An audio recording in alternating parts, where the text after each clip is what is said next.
Hello, hello. Welcome to a special edition of Chaotic Conversation. Normally it's Monday nights at 9, but because of work obligations on myself, I couldn't do it. So we moved it here for Friday night at 8 p.m. I hope you all were able to get the notifications. I see that the chat is full. Oscillator F30 AMN is in the house. Thank you. LDG is in the house. And D. Scott's in the house. Thank you. We have our usual panel here, -1. Anzo will come on shortly, we hope. He's out of pocket now, but show must go on. The lady of the chat is May's Mama Bear. How you doing? I'm doing good. All right. And to my right, left, however you want to look at it, is Gaiskar, the newest member of the KFC's crew. How you doing? Doing great. Thanks for having me, man. All right. Coming up the rear would be my main man, Terrence. How you doing, sir? I'm all right. How you doing? All right. And last but not least is Mr. Chris Knight, a.k.a. Hans Ego. That's right. I even got my droid caller here in case I had to call for backup.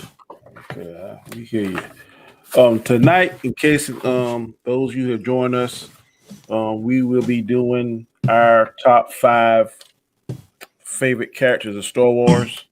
I'm going for a minute, and I was trying to think of something that was interesting everyone would like. And Star Wars seems to be a pretty it's actually popular again because of Mandalorian, because of the efforts of Dave Filoni and Jon Favreau. So very happy for that. At least this time last year we couldn't say that. Again, top 5 characters. Now here's the criteria. If this character has been anywhere in any kind of Star Wars TV show, comic book, live action, cartoon, animation, game, then he or she or it, or if it's a droid machine, is eligible for this list. So just about any form of, however you can see it, view it, hear it. We talk about it. If you want to pull it up to prove that this person is in the Star Wars universe, that's fine too. Only thing I ask is that if it's someone that we don't really know or heard of, it's kind of obscure character, just give us a little backstory behind it. Not too long, but just enough so we can kind of connect the dots, so to speak. Fair enough. All right, everybody got that? Yes, sir. Private chat. Let me know. No, you good to go, bro.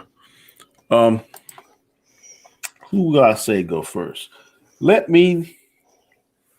Gaiskar go first. Oh, wow. Right. Are we doing all 5 in one shot, or are we going? We each say our 5, we each say our 4. We never done it that way, but we'll do it that way. We'll do it that way this time. Oh, of course. Maybe make it a little bit more interesting. We'll do the 5 first, then the 4, then the 3, the 2, and then go down to the 1. So perfect. That may be a little bit more interesting. So my number 5 would be Boba Fett, and I'm talking about Boba Fett from The Empire Strikes Back. I just found him fire when I first saw that movie.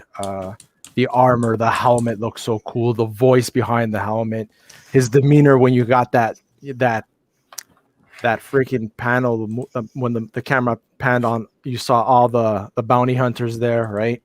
Mm-hmm. And just the way he spoke to Darth Vader, like there was nobody to that point that talked back to Vader the way Boba Fett talked back to Vader.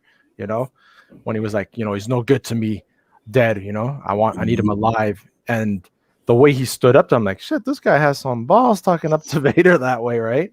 Mm-hmm. And just the whole, carbonite, his ship, it was so different back then. And there was so much emphasis on him in that movie that for me, that was the key for my number 5. So tune in for my other 4 because none of you are going to expect who's my number 1. That's for sure. Good deal. Okay, Terrence, who's your number 5? My number 5 is Mando from The Mandalorian. I like his discipline. I myself am a man of discipline with my training that I follow to a T. So I latched onto his character because of that. And, I noticed that you had a bunch of characters trying to get him to stray from that and, they weren't really agreeing with it, especially when he encountered other Mandalorians, but he was still, I have to do it this way. This is the way of the Mandalore. And I can respect someone that has that sort of discipline, even in the face of something that's difficult and at odds, that you can be able to stand that no matter what. And he's a badass fighter, but to me, that's not the most impressive thing. I think the most impressive thing about Mando is his discipline. No matter what, he's always there. I've seen him under pressure. I've seen him in good times, and he always remains the same. So that's why I like his character so much. Awesome. Good deal. Awesome. Good deal. Mads, who's your number 5?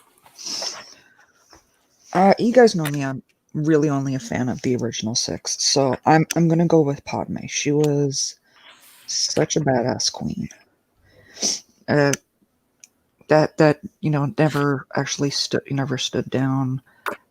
Doing the fights. I absolutely loved that.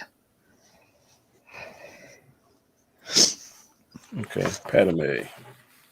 Yep. Who's your number 5? All right, Chris, who's your number 5? That would be Boba Fett also. Oh, sweet.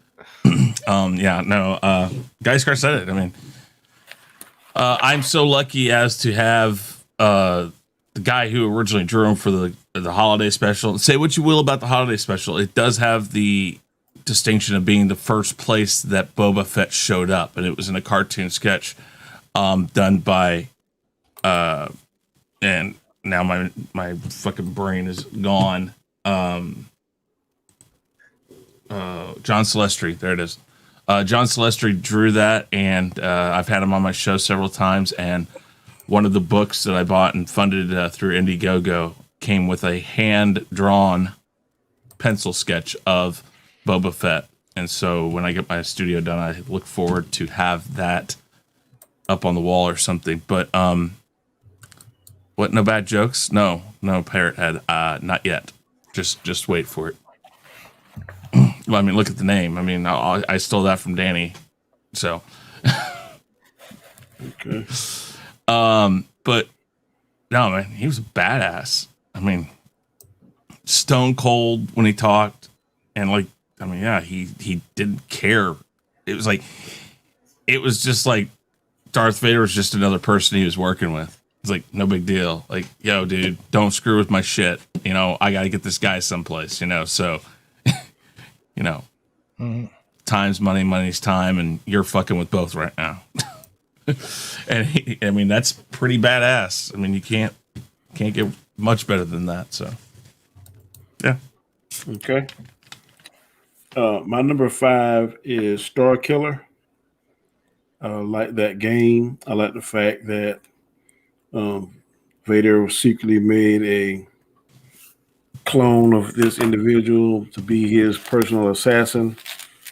He's thinking that the Emperor didn't know, but the Emperor knew the whole time. Just how strong Star Killer was, how he carried his lightsabers. The game I played a couple times, didn't master it, but I love that story, and I would watch that storyline the whole time. And the fact that he was conflicted, he wanted to serve Vader at the same time. He knew something was wrong, and when he finally switched to the light, it just that game and that story compelled me. Now, I wish they would make a movie showcasing, highlighting that game. I thought Star Killer was awesome. So he is my number 5. All right. We're going to the 4th round, number 4, and we'll start back with Gaiskar. Who's your number Danny, 4? check the private chat. Hanzo can't get in for some reason. Okay. And while you do that, I'll say my number 4. My number 4 is Ahsoka Tano. From the movie that came out to introduce us to the Clone Wars, her whole, this was really a character that we got to see grow, right? And how she challenged the training. She challenged the morality of the Jedi to the point where, where she was accused of a crime she didn't commit, and she was actually exiled from the Jedi Order. And the fact when they apologized to her, the fact that she turned her back on the Jedi. Well, I want to say turn her back. Well, she did, but it was her morality, right? Her belief that the Jedi way was broken. And you can see it and you can feel it in those episodes where even Anakin knew she was right, but he still stayed with the Jedi. And all the way to Rebels. You know, you saw her in Rebels and how she was in Rebels. And that fight, that duel with Vader, where she says to Vader, I will avenge Anakin. And along those lines, and she says, revenge is not the Jedi way. And those key words, she says, I am no Jedi. That gave me goosebumps. I don't know about you guys, but that scene gave me goosebumps. And I was like, I was yelling in the living room. I was like, oh, shit. And that, for me, her evolution, and now what we're getting to see with The Mandalorian, it's fire. And I cannot wait to see how her show is going to turn out. Okay. My number 4. Number 4 for Gaiskar is Ahsoka. Okay. Terrence, who's your number 4? My number 4 is Darth Sidious. I like the way that he was able to put everything together, you know, everything that he was able to accomplish, because what I noticed when I was a kid is that requires a great deal of patience. And such a quality is a lot rarer than a lot of humans believe, you know, especially when you're on that particular level. And I taught myself, you know, patience when I was a kid and how important of a trait that is. And if you have a large sense of patience and wisdom and knowledge, you then can become a very dangerous individual, and you can add others to follow you that are somewhere along those lines. And what we saw with Darth Vader and his ability to command someone as powerful as him. So it just was a great deal of respect for his character. And anytime I heard his name or saw him, I just was in awe, and I wanted to just get as much of him as possible. And it's a shame that I didn't get to see more of him in that light, but I feel like just a little bit that I saw and heard from him, and then the stuff over the prequels, it just reminded me of how much I respect someone that can command attention and can establish power and keep it. Okay. Very good. Darth Sidious is your number 4. Alonzo, since you're coming out, we're gonna let you do your 5. Now? Yep. Not all 5, like 5 and 4. Just No, number 5. 5. Oh, okay. Like, I didn't study for the test. I'll take the 0. All right. My number 5 is actually going to be Luke Skywalker. Yes. Luke Skywalker, I have him at number 5. I like Luke, but I wasn't really like, oh my God, Luke is like my favorite Star Wars character or anything like that, you know? Actually, I don't think I really liked him until Empire Strikes Back. So number 5 is definitely Luke. Yeah. So number 5 is Luke. Yeah, because he was a whiny bitch in New Hope. A little bit. A little bit. Okay, Maz, what's your number 4? I'm actually going to go with Luke. Somebody cheating off the test. Someone is slipping notes, man. My first introduction was the prequels, so they're going to mainly fall down from there. Luke Skywalker, number 4. Chris, who is your number 4?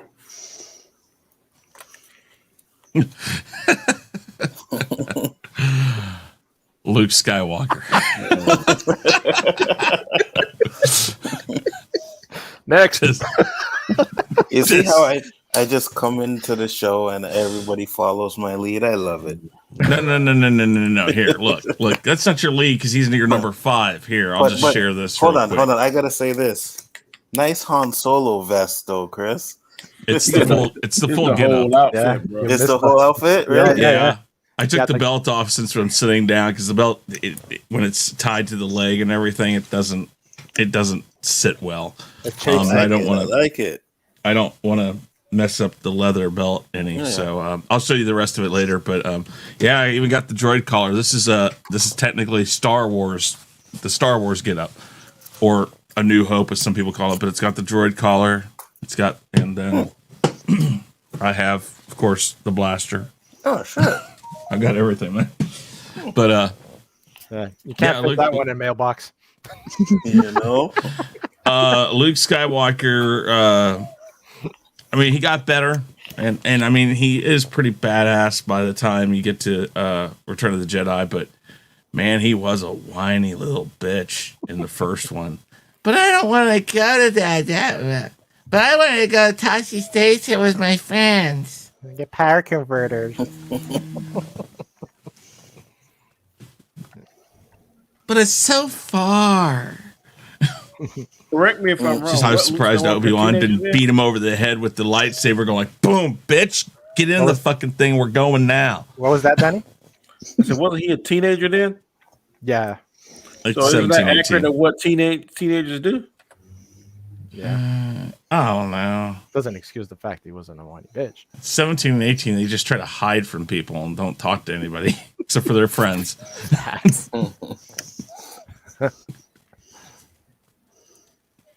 Okay. Also, what's your number 4? Mine. Oh, shit. I thought I was muted. My bad.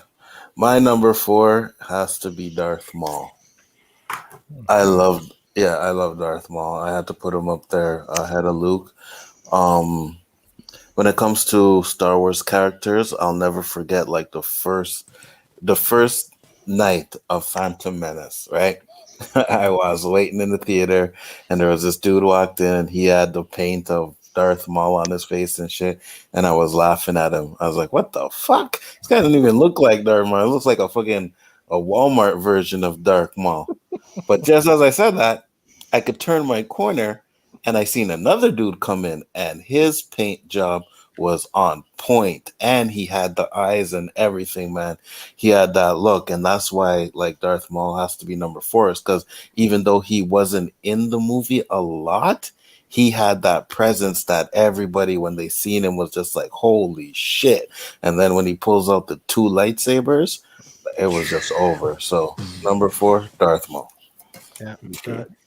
That was the first time we ever saw a double-sided lightsaber. Mm-hmm. My number 4 is also Ahsoka. I will admit I didn't like Ahsoka when she first was introduced into it because I thought she was a little kind of whiny herself. But as she matured, and when she got kicked out of the Jedi Order, and especially season 7, where she kind of single-handedly took on Maul and ended up beating him, which that shouldn't have happened, but it did. And also this episode on Mandalorian, the Ahsoka episode, that just solidified her in my top 5. I am in agreement with Gaiskar. I can't wait to see her show.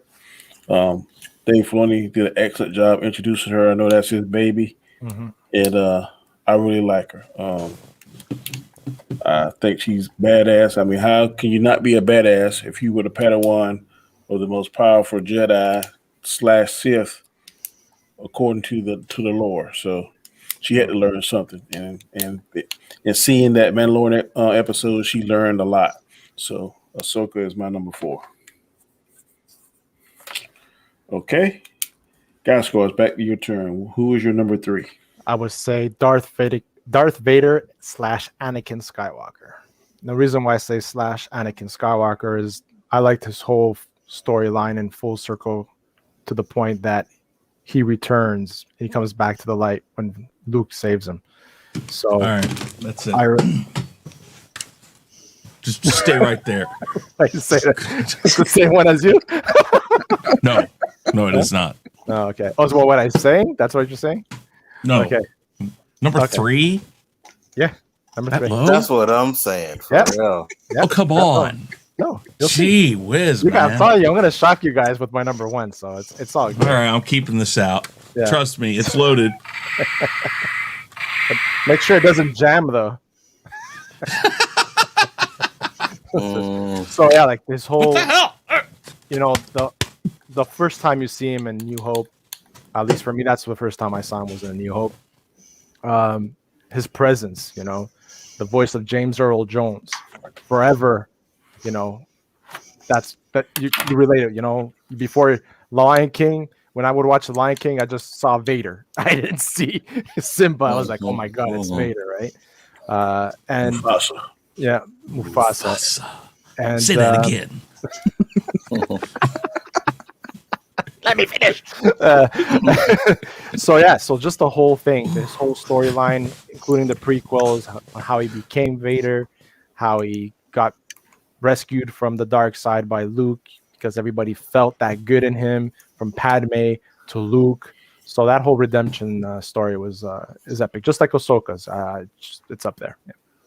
Yeah. Good deal. All right. And what did he play in Lion King? Mufasa. Can I find out who everybody's number 5 was? Number Mine was 5 for Gaiskar was Boba Fett. Chris was Boba Fett. 5 was Mando. I mean, for Terrence was Mando. Mine was Star Killer. And Maz was Padme. Padme. I liked her. You bugger off. Oh, I was like, God. she's so polite. You bugger off. Hey, Damon's Sion. Don't tell me that's not what your number 1 is. Please tell me that is not your number 1. Oh God. Oh, wow. I believe it is. I believe it's his number 1. And these millennials, man, they love that sequel shit. Oh my God, those If millennials. Vader were alive, he would have fucking had her like wrapped up like a piece of sushi and sliced and diced, ready to go. Number 1 gonna be Jar Jar Binks. Shit, yeah. The Dark. Misa Jar Jar Binks, the Dark Lord. We'll take you to the dark side. It's fucked up because Jar Jar is my number 1. Please don't. Now I gotta And that change would my be my number 1. number God damn it! Yeah, that's true. All right, Terrence, who's your number 3? My number 3 is Qui-Gon Jinn. Damn. Even though I'm not a fan of the prequels, he's one of the few things in those films that I actually enjoyed a lot. His character to me was very calm, well-spoken, and I felt like there was just something badass about someone that carries themselves that way. And I kind of was thinking about, I wonder what he's going to be like when he fights. But at the same time, I also wanted to just hear him speak. And I like how he was able to communicate with Obi-Wan and get him to think a little deeper on things that he might have overlooked. You know, sometimes you pay attention to the details, but you can overlook the smaller things. And I feel like Qui-Gon was one of those characters that would get you to look at the smaller details. And when I saw him go up against Darth Maul, I thought that was really cool. And I just thought he was a strong character overall. I was like, well, if nothing else, I would like to follow this character for as long as possible. It's just too bad that he got wrecked at the end of episode 1. I seen a theory that Sidious feared him because he was the only Jedi he thought that could sense his plan and possibly disrupt it. So that's why he really morphed. Maul to destroy him, because he kind of feared, because Qui-Gon kind of walked off the beaten path a little bit. Wasn't easily swayed by stuff like the other Jedi were. Yeah, I mean, through my my martial arts training, I've seen different types of badasses in the way that they move and in their presence and how they carry themselves. And he's definitely someone that would have caught my attention rather quickly out of everyone in the room. Like, I would think that this guy might be a problem. We need to pay attention to him. Okay, next would be Mads. Who's your number 3? I gotta go with Obi-Wan, actually. I especially with the prequel version, we really got to know him, and that's what made the Duel of the Fates so much more impactful. Is because you really got to see the two of them grow kind of as brothers. Okay. All right. Chris, who's your number 3? I had to go with Obi-Wan also. And for the same reason. I loved Obi-Wan in the original trilogy, but he was not probably top 5. If I had to go by just original trilogy, but when they started him right from the beginning of the prequels, one of the best things of the prequels is Obi-Wan Kenobi, because you did get to know him.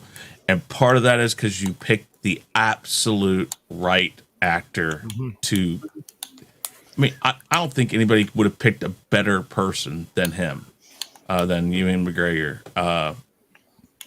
And I just, it was just awesome. And I'm looking forward to the series. Hopefully they do well. Austin, that's a pretty damn good list, I think. Mm-hmm. I like that list. But Obi-Wan, when the prequels came around, that sold it. I mean, his stock soared. And I would say the top 3 I have here they're kind of not like right in those slots guaranteed, but that's where I put them tonight. It's not a bad list, Austinator, but you're missing some color on that list. You know what I mean? Ooh. I am actually also, I will admit, my list is lacking color. Wow. I know, and I didn't think about that until you just said it. I'm like, oh crap, that's right. Damn it. I mean, hell, Star Wars was missing color. I mean, I was gonna say, I could only really come up with 3 off the top of my head, but y'all would laugh at me if I put Finn in the top 5. So, Yeah.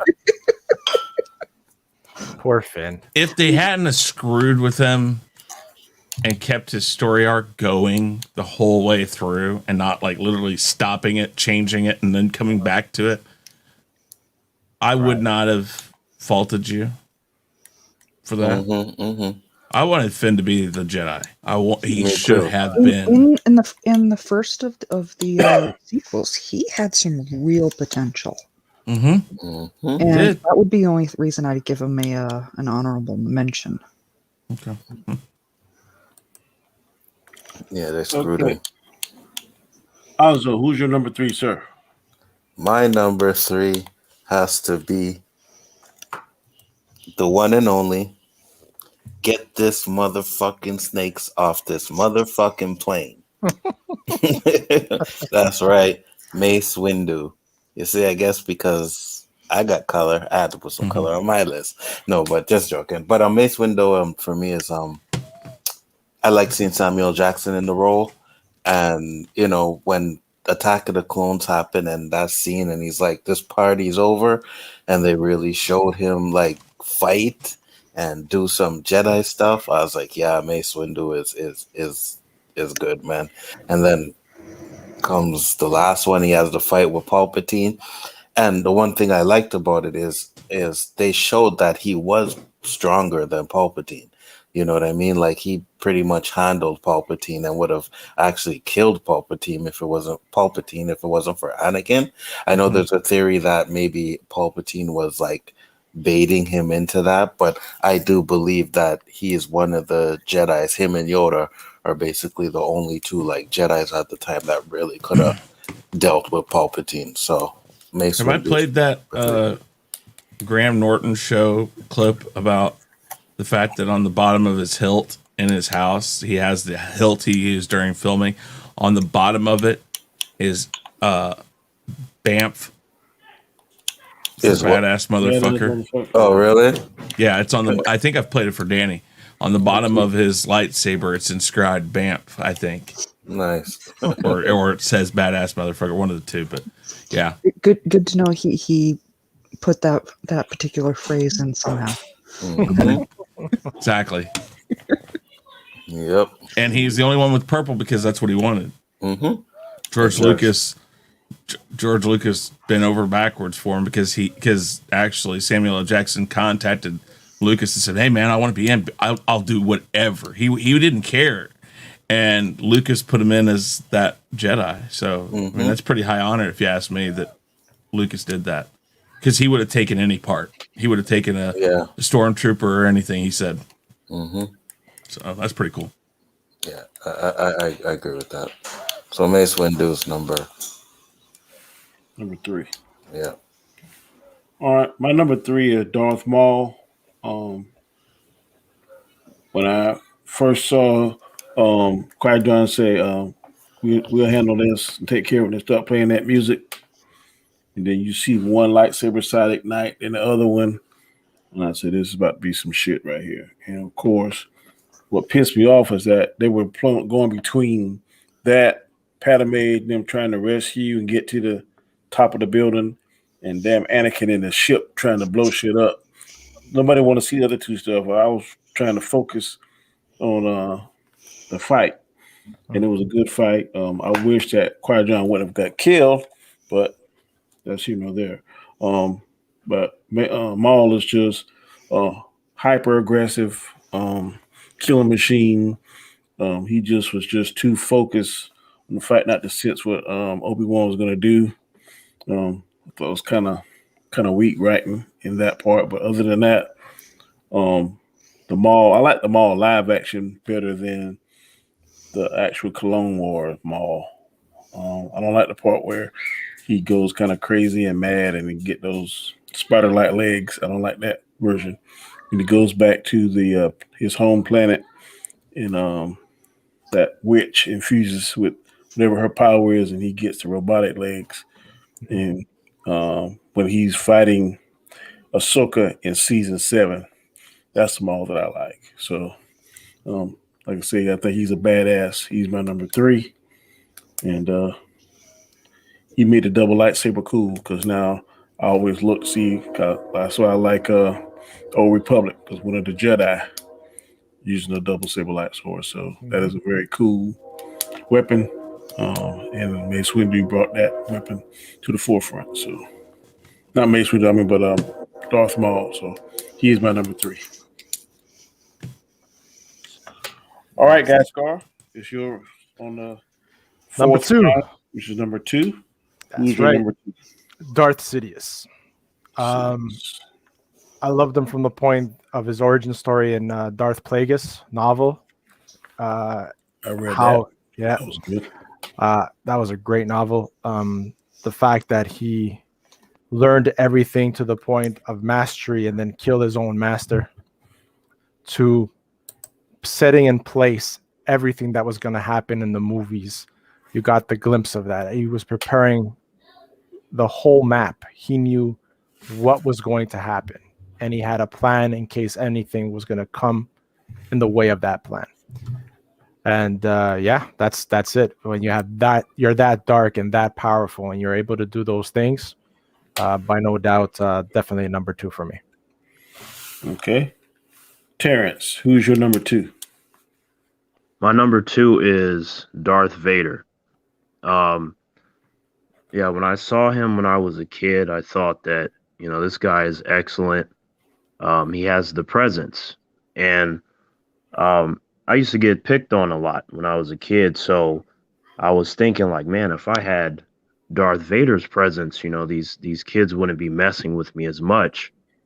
And I was just really appreciating the kind of power that he had, and how he can go into a room and everyone would shut the fuck up, and they just kind of would tremble in fear. And whenever someone messes up, he has different responses. Sometimes, he will use the force choke, sometimes the person will die. But even when he gets upset, there's still a lot of control. And when you have a lot of anger and rage, it's very important to be able to channel these things, which is something that I had to teach myself. That if you can channel it, then you're going to be a pretty badass individual. Having power is nice, but if you don't know how to wield it and how to control it, then you're fucking useless. I don't care who you are.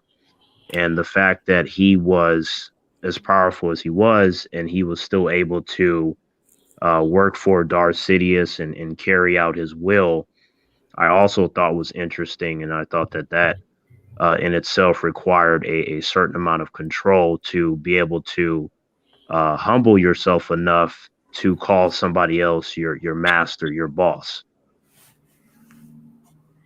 Okay. Mads, who was your number 2, ma'am? Before I start with that, Chris, it's 42. You look like you're looking for the meaning of life. Nope. Looking at something else. Okay, number 2, I gotta go with Lando. Lando. It's Billy D. Williams. I didn't see that one coming. Lando. It's Billy D. Williams. He is the ultimate smooth character of the entire galaxy. Runs Cloud City, and he's the reason why the Millennium Falcon was in the whole series. I mean, you just gotta. I love him. You gotta go. And he liked robots. I didn't want to say that one. I hate that. That's the only part about that. That just killed everything, man. I mean, I was okay, but that just, I guess it's more the robot I blame than him, because I think that, oh yeah, Danny, not Danny, but, what's Glover? Yeah. What's his, is it Danny Glover? Yeah, Danny Glover. Okay, yeah. I think that he played him perfectly, honestly. I do. But I just hate that part. I mean, if there's one part of Solo I do hate, it's that. Yeah, but because it made no sense to put it in. They didn't need to. No, you know what I mean. They didn't need to do that because the whole reason why the droid was in there was to become the computer of the Millennium Falcon, and that's all you needed. You didn't have to have anything special. Wait. Hang on. Did I hear that right? Are you talking about Donald Glover or Danny Glover? Donald Glover. Donald. That's what I thought. I thought Danny Glover's Lethal Weapon. He's the one in Lethal Weapon. Yeah. Yeah. Donald. Okay, I Donald. That's it. Yeah. Okay. I was like, I know it's D, but I always think I'm getting it wrong. Yeah, but no, I don't disagree with that, Mads. Okay, Chris, you're number 2. Darth Vader. Tonight it'll be Darth Vader. Anakin, I'll go with that because they're one and the same. Okay. When it comes to the mad, I'm wanting to kill people and the fight scenes, I think Hayden Christensen pulled it off really well. But when it had to be dramatic with Padme, I thought it was the worst acting in the world. That's the only thing I will say about Anakin. But Darth Vader, man, yeah, that first scene where he picks the guy up and, just throws him against the wall, and man, Darth Vader's a badass. And also, if you know the history, like, of his suit, the fact that, his suit was there to not just keep him alive, but to control him, because Sidious was so scared because he knew that Anakin could best him. And so the suit was a sort of prison for him. While it kept him alive, it also controlled him. That's why, according to the book that talks about his armor, that's why he's as rigid and slow as he is in the original trilogy. Is because Palpatine is controlling him through it. Okay. Alzo, what's your number 2, bro?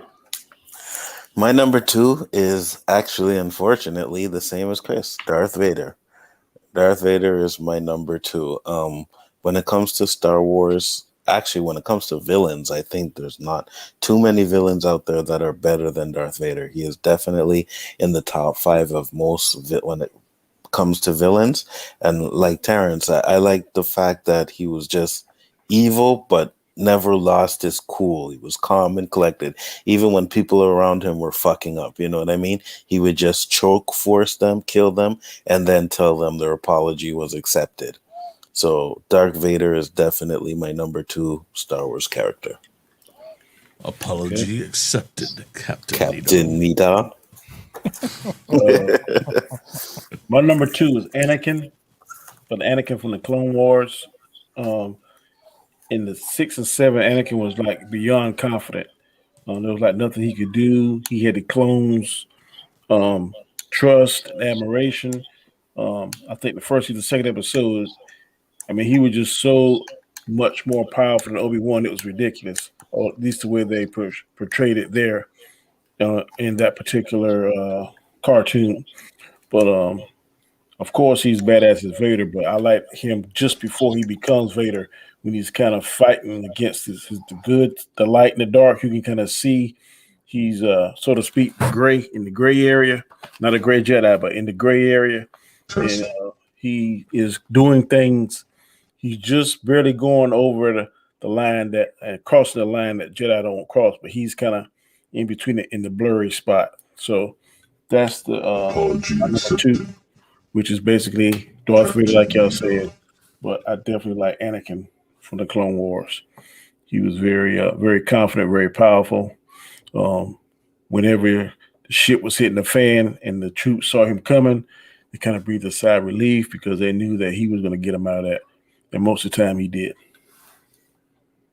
So he's my number 2. Awesome. I'm going to change up this round, and instead of starting with Gaiskar, I'm going to start with Anzo. Then Anzo, Yeah, all right, I'm ready. Who's your number 1, sir? My number 1 Star Wars character of all times is the scruffy nerf herder. Unfortunately, Chris had to dress up like him today. I really wanted to put him as number 2, but I can't do that. Because when Star Wars came out, it was Han Solo that I gravitated to right away. You know what I mean? Just the scene where he's sitting in the bar and Greedo walks up to him, and I don't care what anybody says, Han Solo shot first. Mm-hmm. You know Absolutely, what I mean? I did. And people and people like complain about that, and they had like George Lucas was like, no, he didn't want Han Solo, but I think that made Han Solo more of a badass. You know what I mean? To the point where it's like, yo, I don't got no time for you. Like, get the fuck out of here. And just shot his ass dead, you know? Mm-hmm. So I don't think that scene should have ever been changed or altered. But throughout the whole series, it's Han Solo, man. Han Solo is my number 1. Will always be. I wasn't surprised. I knew you were coming with that. Yeah, I know. You should have known. You should have known. Okay, Mads, who's your number 1? I am definitely interested in hearing this. I am so gonna wind up in the Phantom Zone. It's Rey. Darth Maul. Oh, okay. No. Right, like he said, it's the character you gravitate towards first, and for me, it was Darth Maul. I always naturally gravitate towards Ray Park's characters because for me, there's just something absolutely charming about him. Like I even follow him on pretty much all social media, but yeah, the whole. He rarely said anything, and I think that's what made him more of a powerful character for me. Mm-hmm. Was he just had that presence and added in so much more dimension, like fight-wise, to the Star Wars. Okay. All right. That's not a bad number 1 on Mads. So not at all. You're safe. Cool. Chris, who's your number 1, sir? Duh. Han Solo. Since day 1. And the people who sit there and say, oh no, I didn't want, like George Lucas, for him to say, I didn't want him to be this bad guy or whatnot.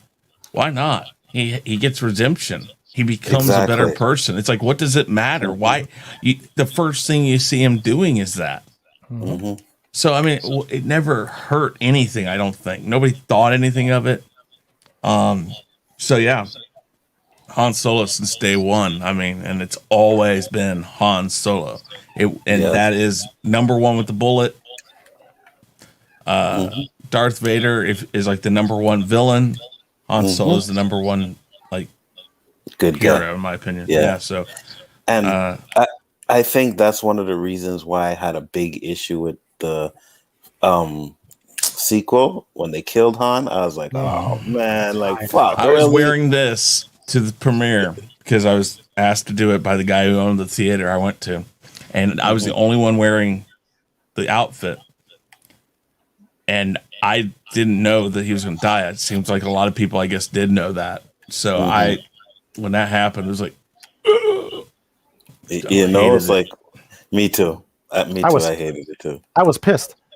Yeah, but that was the only way he was going to come back. I agree. But at the same time, nah, fuck it. Don't come back then, because at least if they don't show Han, we know he's still alive somewhere. But now he's freaking dead. Like, come on. Yeah. Damn. I messed up when I did this. I should have went back to everybody's 5 through 2. I want to do that now. Anzo's 5 was Luke Skywalker. His number 4 was Darth Maul. Number 3 was Mace Windu. Number 2 was Vader, and number 1 was Anzo. Yeah, you're damn right. No, you're damn right. Was Han Solo.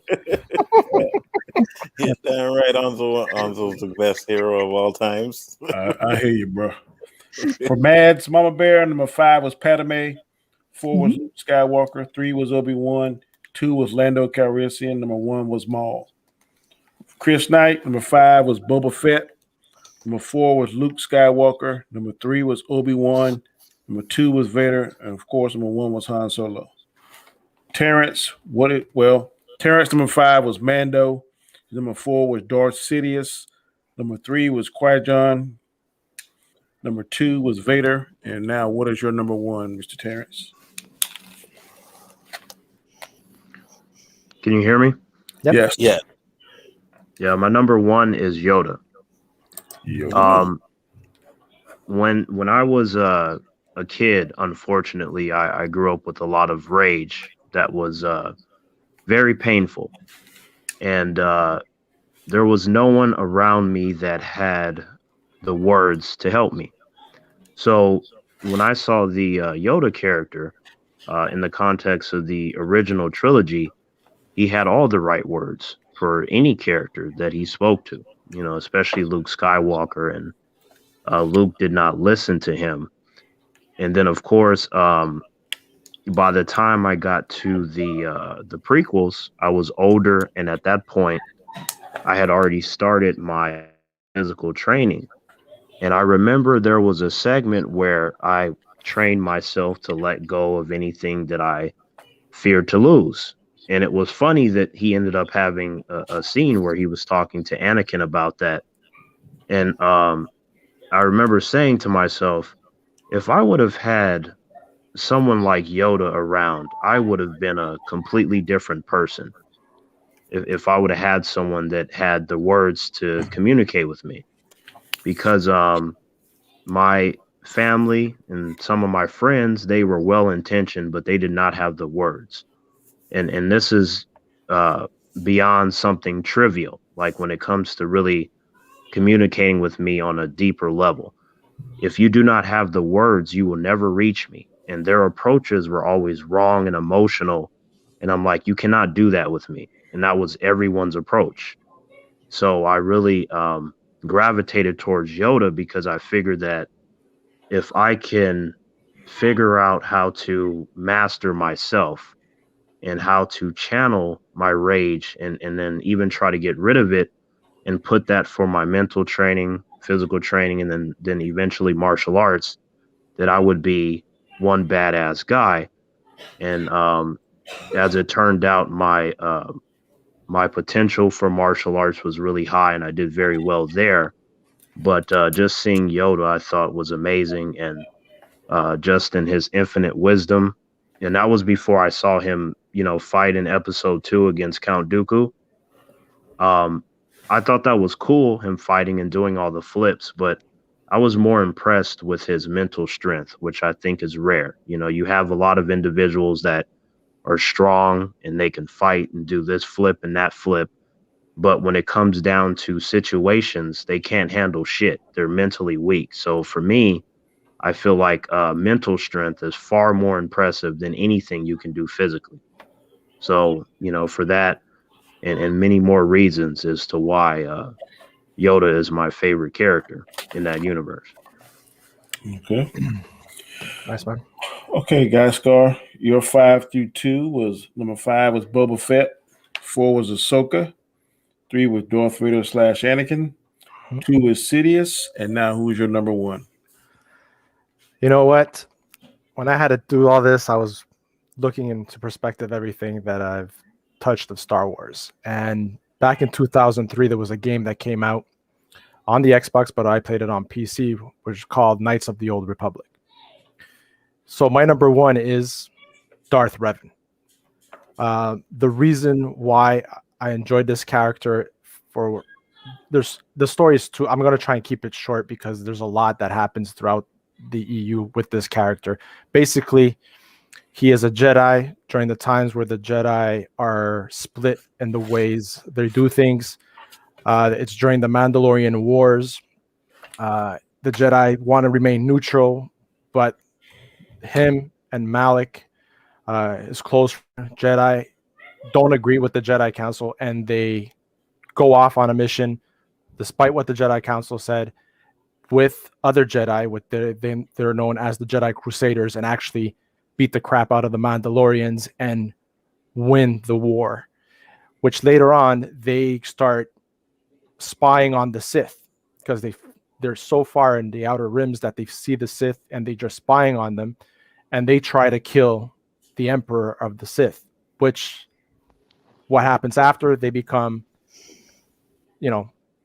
lured into the dark side, their minds are wiped out, and the Sith Lord uses them in order to fight the Jedi while they're weak and divided. So, make the short, he basically fights the Jedi, and on one of these fights, he faces another powerful double-sided sword Jedi called Bastila Shan, who fights him and actually beats Revan, and I'm giving you the real short version. It beats Revan and takes him back to the Jedi Council, where the Jedi Council does a ritual which erases his mind. Now, in the game, you're this character. You're the person. You're Revan, but throughout the whole game, you don't know that you're him. That Revan is you. That Darth Jedi that they start talking about. So he redeems himself by going back and fighting his best friend, who tried to kill him when they were both Dark Lords, and actually beat the Sith, goes back. Now, during one main part I forgot, when he beat the Mandalorians, he didn't only beat all the Mandalorians, he beat the Mandalore, the main ruler of Mandalore, and actually grabbed his mask and hid it from the Mandalorians so that they can never pick another ruler again. So he comes back as a Jedi, fights as a Jedi, but he decides not to join the council and leaves the council on his own. And he creates a new sect of Jedi on his own, which were called I think it was called the Revans.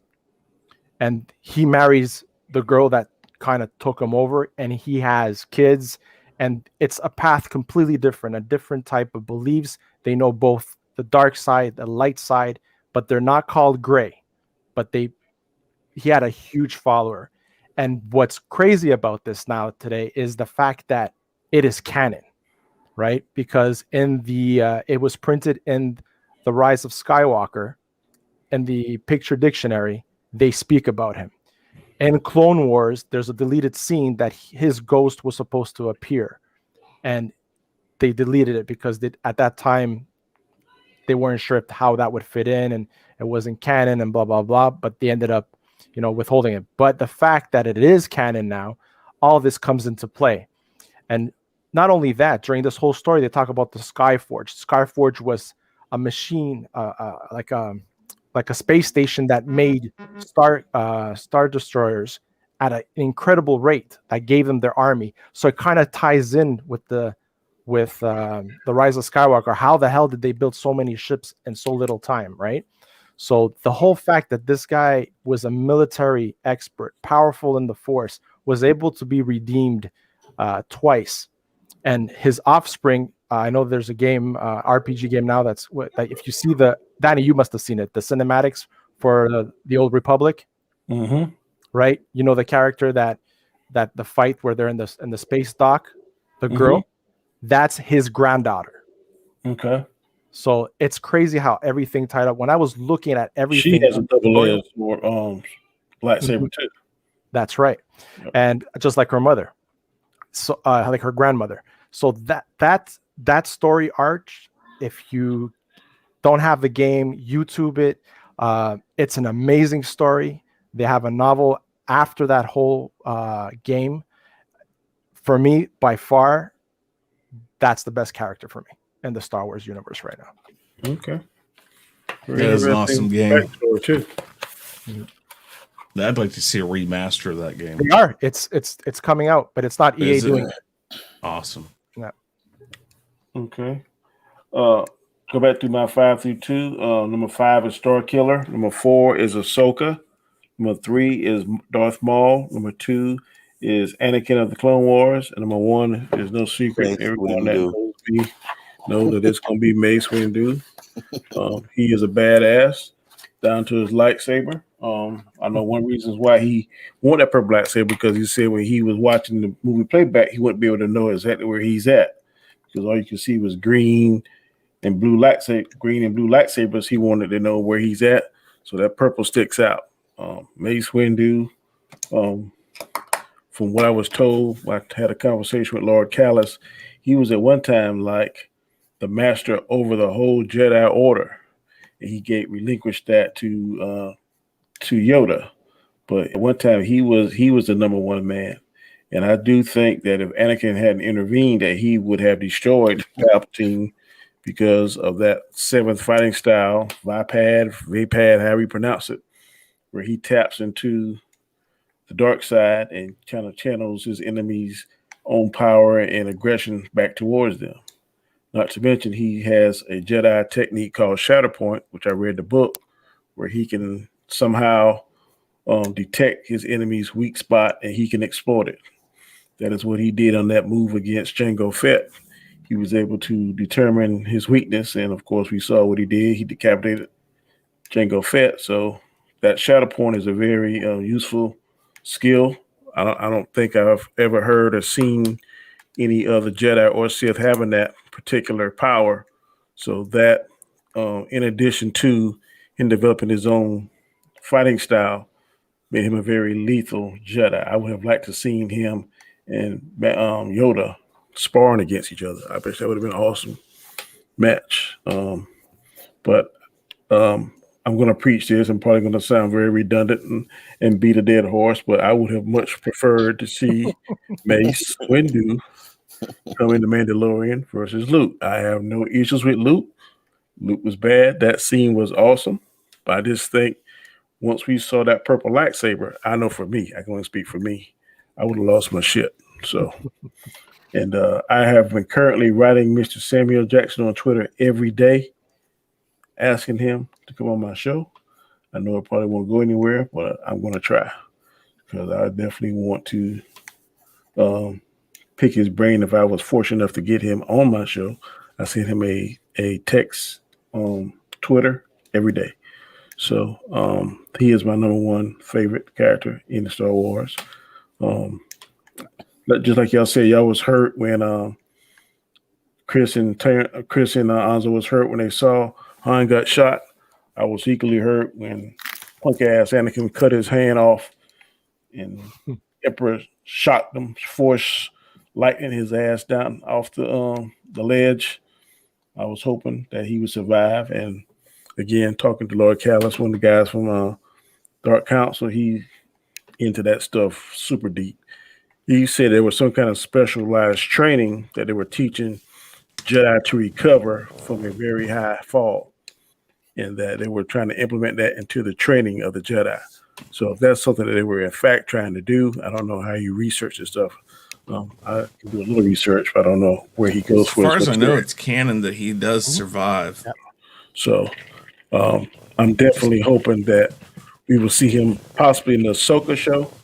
That would tickle my fancy, or any one of these shows that they have, the upcoming shows that Disney is projecting to have here in the near future. But he is definitely my number one. Cool. I have that. And I'll say this: it was good that George Lucas actually allowed him to use the purple lightsaber, because I know at first he was like, "No, we can't do that." but then ended up letting him do it, which I think is absolutely amazing. I'm sure he gave him that freaking eyes coming out. Motherfucker. Not only was that amazing, man. Could you imagine marketing?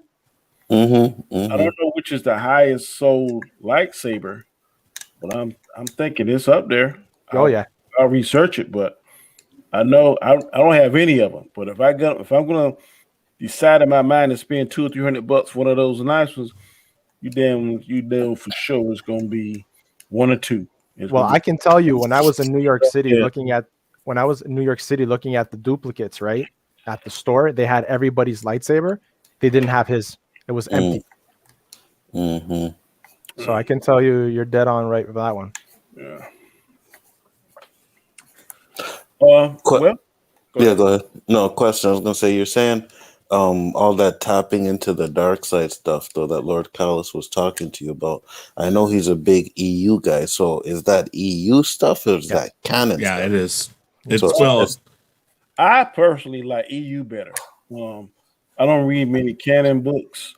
But I have read Shatterpoint. I have read the Mace Windu. I'm not the Mace Windu, but the Darth Maul. Several missions he was sent on.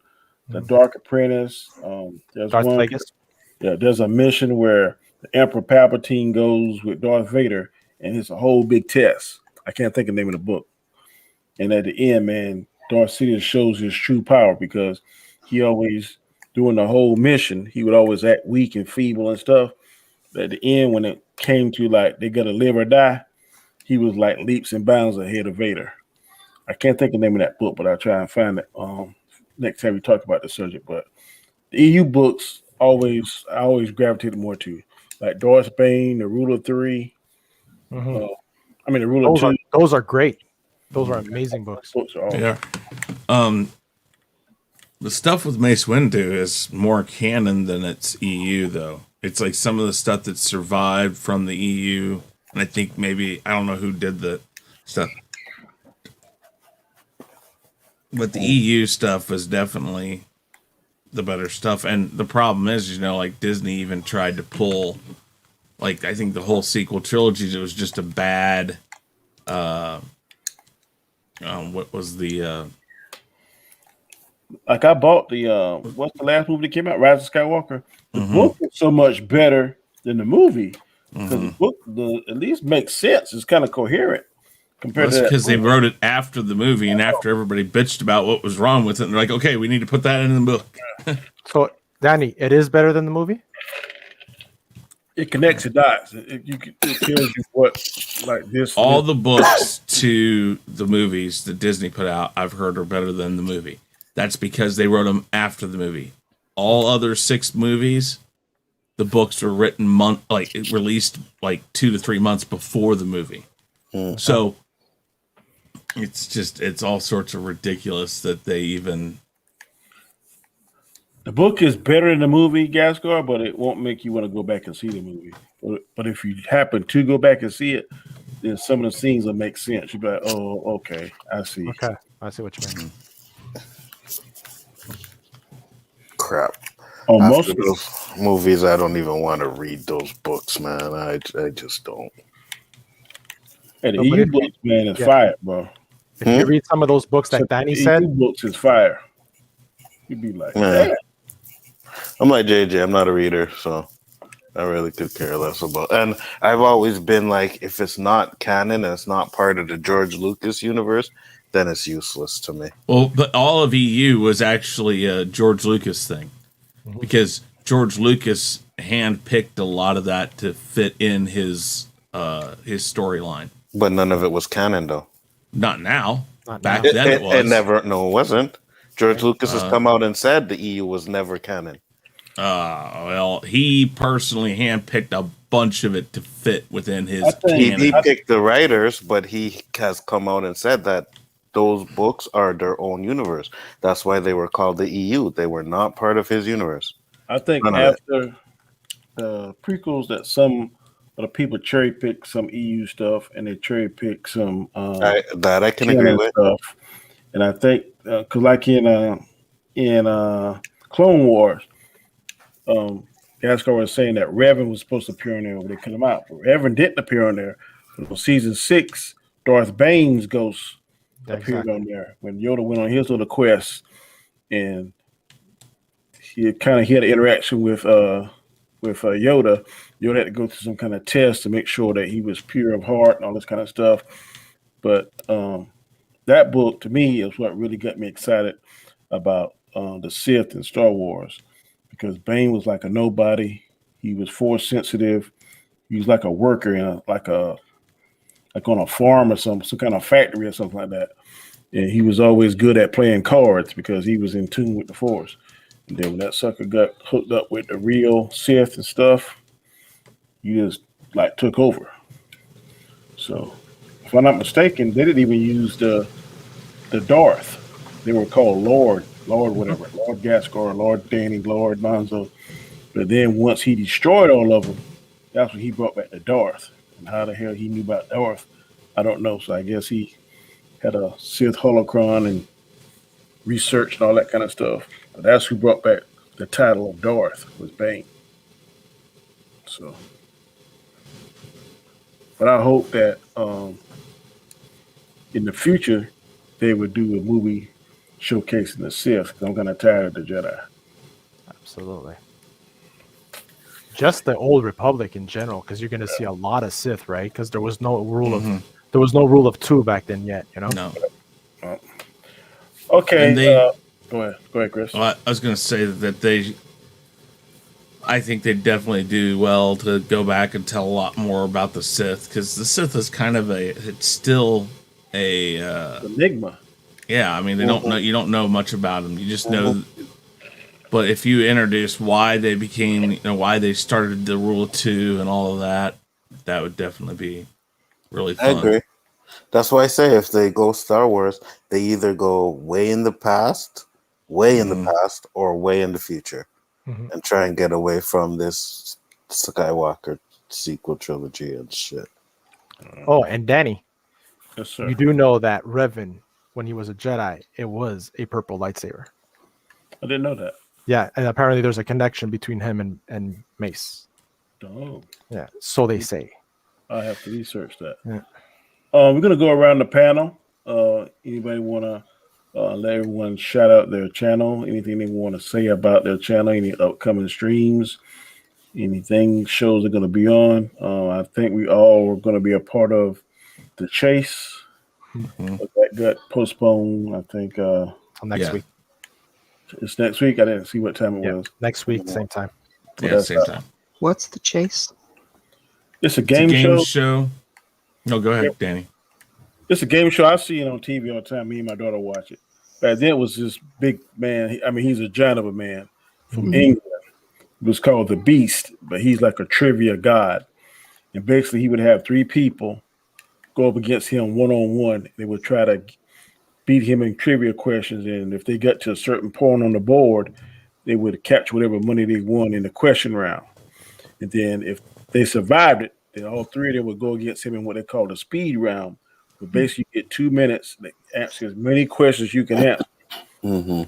He would go behind them, and if he caught them, they would lose all the money. But if he didn't, then they would win the money. But he is a beast, and that's what they call him, the Beast. But his sucker's like 6'10", 330 pounds. He's a big motherfucker, but he's smart. It's on Netflix. Yeah, he's a mathematician, went to some hotshot school in England. But he's smart as shit. Now I think America has done a remix of that. They got like an American champion. Well, it used to be on Game Show Network for like 4 years, and the Beast was on that one. And from something that I read, he might show up on this one occasionally, but it's the 3 top Jeopardy winners. Ken Jennings. I don't think they're part of them. I don't know. They could be. But that sucker, his recall is amazing, man. Maybe, and it's not one particular category. I mean, it's all the whole spectrum. So they might act about science on this, the geography on this, and pop culture on this, and movies. And his recall is amazing. But I think the guy that he's from England, the guy that's going to host the show, I think he got it broken up into teams. Like me, Anzo, and Gaiskar was on one team. Chris, LDG, I think somebody else on another team. I'm not sure what. Doing the questions, it's LDG, Philip Gaming, I think, and Darkcaster. Yeah, I'm not sure how the format's going to be, but I know it's trivia, so it should be fun. Well, you guys have fun. It's going to be something. LDG really went and got these two guys that think they know everything, so it's going to be fun to see them lose. Yeah. But so Chris is on. No, I'm the one giving the questions because it's too unfair to have me on either team. Oh wow! It's okay. I know. Just know, Danny, that if we make it to the finals, we'll get some little low snowball questions, easy like the tune for Wonder Years or something whatever. Like that. Whatever. You mean white people shows? I can tell you this. Whatever. If any of the questions are about Friends, we're going to lose. I have never watched an episode of that shit in my life, and I'm not. I have. Lying. So don't worry, we're good. I watch Friends. Now, if they're Andy Griffith, we're going to win. I watch every episode of Andy Griffith. Just know it's not always going to be TV and movie questions. Because Andy Griffith of Power. Oh, Lord. We're going to win. I think I should let LDG have Danny. God, no. Whatever kind of shows come on, you're going to be glad to have me on your team. I know. How's your guys' geography? How's your guys' geography? I hope it's better. I hope yours is better. I'm decent in no pressure. States. When it comes to Canada, I don't see where Edmonton is from Calgary and none of that stuff. And now you had to give Chris an idea because if Chris didn't have any geography questions on there, he's like, oh no, there's everything. Crap. It's everything. No, the final question probably come down to who has friends in low places, and both of them might be like, fudge. Well, you know, what type of friends are we talking about? It's a song. Yeah. Oh shit. There you go, Phil. Well, I now know what the final question will be. No, I'm just kidding. Country song. I know that one. Let's go around the panel and see. Like I said, shout out your channels. What's going on? Well, where you're going to be? What we're going to do? And we'll start with Mr. Terrence. Hello, humans. This is Terrence. No. You can find me on this channel, and you can find me on T-Virus Terrence, which recently passed 1,000 subs. I told those silly humans that doubted me that I would do that, and that I would do it rather quickly. I have a habit of forcing things into reality, whether it be a YouTube channel or my training or defeating black belts or putting on muscle, getting rid of my asthma, whatever it is. Like once I decide that I'm going to force it into reality, it tends to happen. So if you go over to T-Virus Terrence, there's a lot of stuff there, and you never know. You might be surprised at what you find. Alrighty. All right. Next will be Mad's Mama Bear. Tell the people where they can find you at. Hey guys, Matt's Mama Bear here. You actually Mama Bear Doll. Jeez, of course I have it. You can find me here at Mama Bear Doll on YouTube. And Sunday you'll actually find me on Machiny 90s channel where we're doing a draw stream. Beyond that, I have something special I'm working on and doing some channel changes, so stay tuned. Alrighty. Next but not least is Mr. Gaiskar. What's going on with you, bro? Well, you can find me on the Basco Scenario with my game clips, Street Fighter and Call of Duty. As well, you can find me Sundays on Bigger Ford's WandaVision Roundtable at 9 p.m., Mondays 9 p.m. on the Chaotic Conversation with Danny Graham and all you fine gentlemen. Tuesdays 9 p.m. the Chaos List, where we discuss 3 amazing topics that Anzo decides to throw out our way. And Wednesday 7 p.m. Rule of 3, then at 10 p.m. on the OOC. So that's where I'll be. Alrighty. All right, Han Ego, where can people find you at? Well, you can find me on the Real Review 3000 What? Find you on the planet Hoth, bro. That's where I'm currently at, but I'm coming here to clean out because we left this place quick. So there's a few things, as you see, we left here, need the equipment. But hey, this is one of the few places that actually survived. I think actually this is Yavin, honestly. Oh, is it? I think so, because if you look at the vines and all that up here. Yeah. But no, you can find me just to, we don't like to say where we're at. That's something rebels don't like to tell you. But you can be found on the Real Review 3000 Chaos Central, of course, with the 3 soon to be 4 shows. Chaotic Conversation on Mondays, 9 p.m. Eastern Standard Time on Danny's channel. The Chaos List on Bigger Ford Entertainment on Tuesdays at 9 p.m. Eastern Standard Time. What is currently being called the Rule of 3, we will have a name, a change, something with that on Wednesdays at 7 p.m. Eastern Standard Time. And then we will get around to Gaiskar's show here before too long, doing the rant, gaming streams, all sorts of other stuff, the Weekly Rumble, where next week we will be doing our finale of our Grand Champions tournament of champions, whatever you want to call it, and then the weekly wrap up. So lots of stuff going on. Check it out. Check everybody else's stuff out. Make sure you subscribe, hit the bell so you know when we're coming out with new stuff. And with that said, Danny, great show. Thank you for having me on, giving me a chance to dust this off. I don't get to wear it very often now, but I like it. So. Not a problem, bro. Next is Mr. Anzo, Bigger Ford Entertainment. Tell me what's going on with you, bro. What's up, guys? Like I say all the time, you know the channel, Bigger Ford Entertainment. Make sure to check us out tomorrow for a special, well, not special, but an episode of Square One. And then Sunday, we have the Wanda Vision Roundtable, man. And that one's going to be epic because I actually think Danny liked this episode. So round of applause, everybody. I have to go see it. I haven't watched it yet? I haven't watched it yet. That's what I'm doing right after this. Okay, yeah, watch it. You'll like it. And with that, Rule of 3, Chaos List, Chaos Conversation. And I'll try to keep this intro under 20 minutes. So just check out the show, guys. We do appreciate all the support we get from you. All right. He must stand trial. He has control of the Senate and the courts. He's too dangerous to be left alive.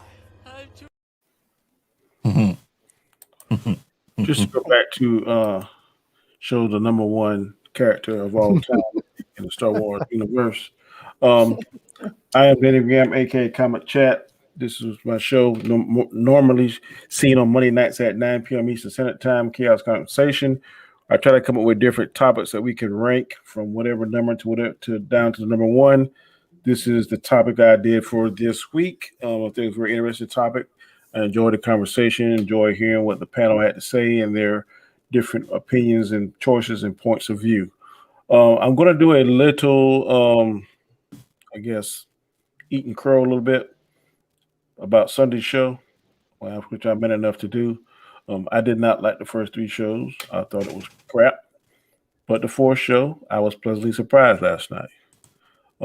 It will get a favorable grade Sunday. That's all I'm going to say. I'm not going to spoil it because Gaiskar hasn't seen it. But I will say that based on what I saw today, Kevin Feige is a genius. I did not see this coming. It was fucking amazing. And if the rest of the shows are like this, then it will definitely get 2 thumbs up from me.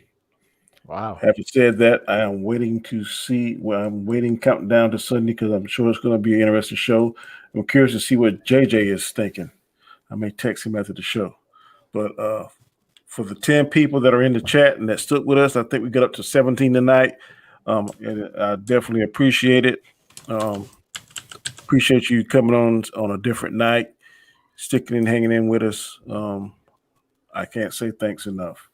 So having said that, we will be back Monday night unless something comes up unforeseen. And until then, take it easy. Oh, wait. Yes, sir. I think you have something you need to check out real quick here. Private chat. No, check your chat. Chat. I will just say he is your GOAT. Yes, I will say thank you. You kept up with what we agreed upon. I appreciate it. All I can say, if he wins Sunday, you're not gonna like me for a minute, buddy. That's all I'm gonna say. That's all I'm gonna say. We'll see. Sore winner, bro. I ain't no sure what I'm just saying. Humble, Danny. Be humble. I'm home. I predicted this. I told you he was gonna go there. Again, I think you're more lucky than you are. Look, I don't think he's gonna win. But all I'm saying, if he win, I'm gonna become very ignorant. That's what I'm gonna say. It's gonna be very tough on us because our O-line is not where it needs to be right now. But we'll see. And a few injuries. Are both teams professional football teams in the NFL? Yes, I understand. Okay, any given Sunday, and that's true. And I think we still could win, but it's going to be an interesting game. I'm gonna tell you, I think y'all are gonna win, but I'm just saying, if you don't, I'm gonna be ignorant. That's all I'm saying. I'm putting out the disclaimer right now. All right. Again, thank you for that. $5 super chat. I appreciate it. And until next time, y'all be safe out there. Please join us tomorrow for Square One. If you have any questions y'all want to send my way, Chris, Anzo, you can send them. I'm gonna take that workload off of Anzo and make the clips. So if any questions y'all might want to discuss on there, but I'm pretty much gonna cover the whole spectrum. But whatever you want to do, hockey. Just do it. No hockey. Yeah, no hockey. You already know what I'm going to be sending you in that case. Huh? If you haven't been paying attention. Well, I know what you're gonna be discussing. But until tomorrow, catch y'all later. Peace. Peace.